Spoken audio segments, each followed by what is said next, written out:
ఓం శ్రీ మహాగణాధిపతయే నమః. హరివంశ పురాణము 4వ అధ్యాయము. వ్రత నియమాలు.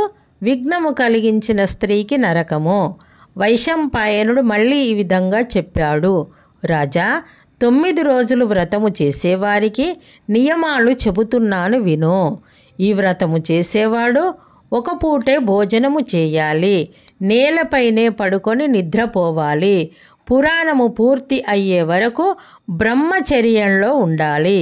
ఈ వ్రతంలో పాయసము కానీ నెయ్యి మాత్రమే కలిపిన అన్నాన్ని కానీ భోజనము చేయాలి. కథ వినే సమయంలో మలమూత్ర విసర్జన అవసరము లేకుండుటకు తేలికైన ఆహారము తినాలి. ఇందువలన ఒకమారే భోజనము చేయడము మంచిది.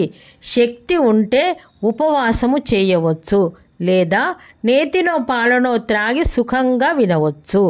ఇలా ఆహార నియమము పాటించలేకపోతే పలహారమో ఒక పూట భోజనమో చేసి వినవలెను.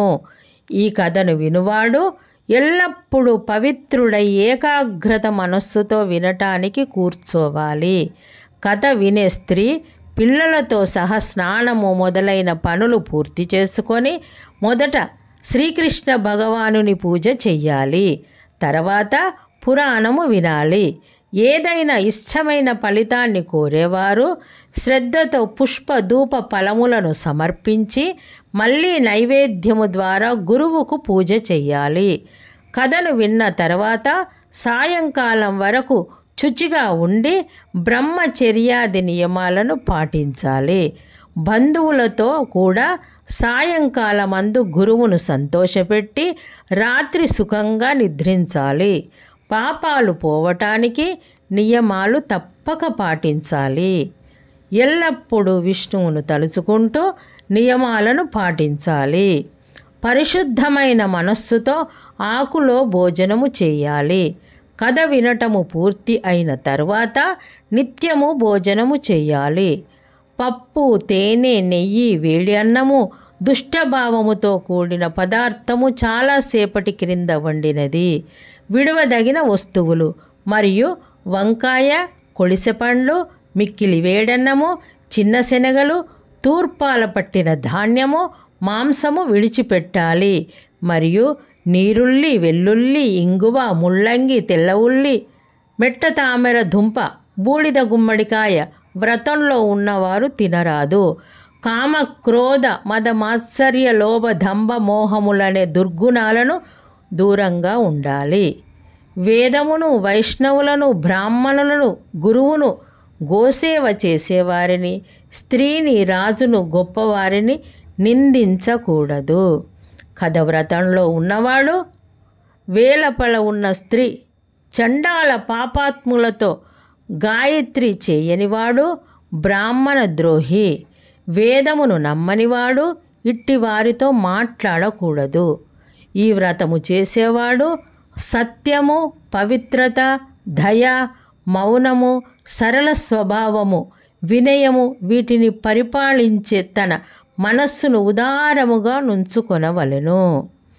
పురాణము వినేవాళ్ళు శ్రద్ధాభక్తులు కలవారై ఇతర పనులపై ఆసక్తిని విడిచి మౌనమును పాటించి పరిశుద్ధులై స్థిమితమైన మనస్సు కలిగి ఉన్నచో పుణ్యమును పొందుతారు. భక్తి లేకుండా ఈ పుణ్యకథను వినే అజ్ఞానులు పుణ్యఫలము లేనివారై ప్రతి జన్మలోనూ దుఃఖాన్ని పొందుతారు. తాంబూలము మొదలగు వాటితో పురాణాన్ని పూజించి కథ వినేవాళ్ళు దరిద్రులు కానీ పాపాత్ములు కానీ కారు. కథ చెప్పుచుండుగా మరొక చోటకు వెళ్ళేవాళ్ళు సంపదను, భార్యను కోల్పోతారు. పవిత్రమైన ఈ కథను తలగుడ్డతో వినేవాళ్ళు బెగ్గరు పక్షులుగా పుడతారు. తాంబూలము నములుతూ కథను వినేవాళ్ళు నరకంలో తన మలమును తినవలసిన వారవుతారు. అతని నోరు రజస్వాల యోని వంటిదవుతుంది. ఎత్తైన ఆసనముపై కూర్చొని వినేవాళ్ళు చాలా కాలము నరకమును అనుభవించి కాకులై పుడతారు. వీరాసన శయ్యాసనములపై నుండి వినేవాళ్ళు మద్ది చెట్లుగా పుడతారు. నమస్కారము చేయకుండా వినేవాళ్ళు విషవృక్షాలు అవుతారు. పడుకొని వినేవాళ్ళు కొండ చిలువలుగా జన్మిస్తారు. వక్రబుద్ధి అయి వక్తతో సమానంగా ఎత్తైన ఆసనం మీద కూర్చొని వినేవాడు గురు భార్యను పొందిన పాపముతో నరకాన్ని అనుభవిస్తాడు. పురాణము చెప్పేవానిని గాని పురాణ కథను గాని నిందించేవారు 100 మార్లు కుక్కగా పుడతారు. కథ జరుగుతుండగా చెడు సమాధానము చెప్పిన వాళ్ళు గాడిదలవుతారు, తరువాత తొండలవుతారు. ఎప్పుడు పుణ్యకథను విననివారు ఘోర నరకములను అనుభవించి అడవి కుక్కలవుతారు. కథ జరుగుతుండగా ఆటంకము కలిగించేవాళ్ళు 1,000,000 సంవత్సరాలు నరకం అనుభవించి ఊర కుక్కలుగా పుడతారు. మధ్యలో ఎవరితోని మాట్లాడకూడదు, మాట్లాడితే నరకము ప్రాప్తిస్తుంది. కథ జరుగుతుండగా పిల్లలను ముద్దాడకూడదు, పరిహాసపు మాటలు మాట్లాడరాదు, స్త్రీతో మాట్లాడరాదు, కథ ఆగిపోయే పని చేయరాదు. కథను ఆపించితే బ్రహ్మహత్య సమానమైన పాపము పొందుతారు. కథ మధ్యలో ఇతర సంభాషణ చేయరాదు, అలా చేస్తే నరకము ప్రాప్తిస్తుంది. ఈ విషయంలో ఒక కథ చెబుతా విను. పూర్వము ఒక జనస్థానంలో వేద పండితుడైన బ్రాహ్మణుడు ఉండేవాడు. అతడు ధర్మశాస్త్రమందు నేర్పరి సదాచార నారాయణుడును. అతడు గంగా స్నానము చేసి మధ్యాహ్న కార్యము పూర్తి చేసి దేవత అర్చన ముగించి పురాణ కథను వినుచున్నాడు. అతని భార్య మిక్కిలి చెడ్డది, కఠినురాలు, దెబ్బలాటపై ఆసక్తి కలది, దొంగిలించిన ధనము సంపాదించేది. పెరుగు, పాలు, పంచదార, నెయ్యి, వెన్న తెచ్చుకొని ఎవరూ లేని చోట కూర్చొని తినేది. భర్తకి కేవలము అన్నము మాత్రమే పెట్టేది. చెడు పట్టుదల గలది, చెడ్డ మనస్సు గలది. భర్తను ఎప్పుడూ నిందించేది, చాలా పాపాలు చేసేది. ఇతరుల ఇళ్లల్లో కూర్చునేది, మంచి మాట మాట్లాడేది కాదు. శత్రువులకు క్షేమము కలగజేసేది, కటువుగా మాట్లాడేది, అతిథులతో విరోధము పెట్టుకునేది, ధర్మము నశింపజేసేది. సజ్జనుడు గుణవంతుడు అయిన తన భర్త పురాణము వినేటప్పుడు అక్కడకు వెళ్ళి అతనిని నిందించేది. నీవు సన్యాసిలాగా ఇక్కడ కథ వింటున్నావు, నీవిక్కడకు వచ్చి వ్యాసుడవైపోయావా? ఏ ఉద్యోగము లేనివాడా? ప్రతిరోజు పిల్లలు తిండికి నన్ను బాధిస్తున్నావు. వాళ్ళు ఆహారానికి నేను ఏమి చేయగలను? ఇంట్లో కొంచెం అన్నం కానీ గుడ్డలు కానీ డబ్బులు కానీ లేవు. నేనేం చెయ్యను? ఎక్కడికి వెళ్ళను? పాపాత్ముడైన బ్రహ్మ ఎలా వ్రాశాడో నా భర్త మూర్ఖుడు, సోమరి, దరిద్రుడు, కఠినుడు, ప్రేమలేనివాడు, పురాణ కథ మీద ఆసక్తితో కూర్చున్నాడు. దుర్మార్గుడైన బ్రహ్మ నాకిటువంటి భర్తనిచ్చాడు. లోకంలో నేనొక్కతినే దౌర్భాగ్యురాలిని, దరిద్రుని. ఇంటికి వచ్చాను, కడుపు నిండా అన్నం ఎప్పుడు తిన్నానో. ఉద్యోగం చేసే భర్తలు గల స్త్రీలు సౌభాగ్యవతులు. ఆ భర్తలు ధనధాన్యములు మంచి అభివృద్ధి గలవారుగా శోభిస్తున్నారు. వాళ్ళు భార్య మాట వినేవాళ్ళు, పిల్లల పోషణంలో ఆసక్తి కలవాళ్ళు, స్త్రీలకు సంతోషం కలిగిస్తూ నిత్యము ఇంట్లో ఉంటారు.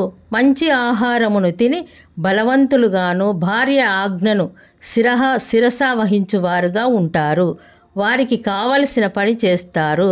వాళ్ళు బుద్ధిమంతులు. ఇతడు మూర్ఖుడు, మందబుద్ధి, ఇంటి విషయము పట్టించుకోడు. ఈవేళ ఇంట్లో నూనె, కట్టెపుల్లలు, ఉప్పు, కూరలు లేవు. ధాన్యము కొంచెమైనను లేదు. ఏం చేయను? నా భర్త ఇటువంటి వాడు అని ధాన్యము మొదలైనవి ఇంట్లో ఉన్నప్పటికీ అసత్యము మాట్లాడుతూ తన భర్త కథ వినుచుండగా కఠినురాలై ఆమె నిత్యము కథ వినకుండా చేసేది. కొంతకాలానికి ఆమె మరణించింది. యమదూతలు ఆమెను బంధించి యముని ఇంటికి తీసుకుపోయారు. అప్పుడు యముని ఆజ్ఞ ప్రకారము చిరకాలము నరకంలో పడవేయబడింది. తర్వాత ఆమె రాక్షసి అయి నీరు లేని భయంకరమైన అరణ్యంలో ఆకలి దప్పులతో అలమటిస్తూ ఉన్నది.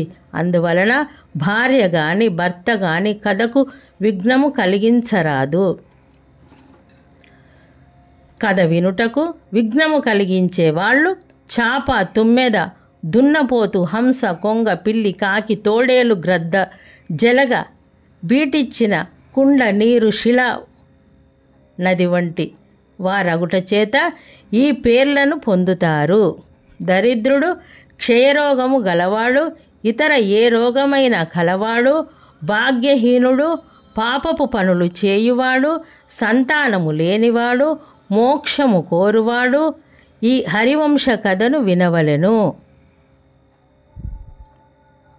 మా చకమ్మ ఒక బిడ్డ గలది, గొడ్రాలు చనిపోయిన భర్త గలది, గర్భస్రావమైనది అయిన స్త్రీ ప్రయత్నపూర్వకంగా హరివంశ కథను విని తీరాలి. కథను వింటే మంచి కుమారుడు కలుగుతాడు. రాజా, వ్యాసుని మాట ఇది. శ్రీహరి కథను వింటే అన్ని కోరికలు తీర్చుకొనవచ్చును. పద్మపురాణంలోని హరివంశ మహత్యంలో కథను విను పద్ధతిని చెప్పే శ్రీహరి వంశములోని ఇది 4వ అధ్యాయము సమాప్తము. భక్తిపూర్వక సమర్పణ.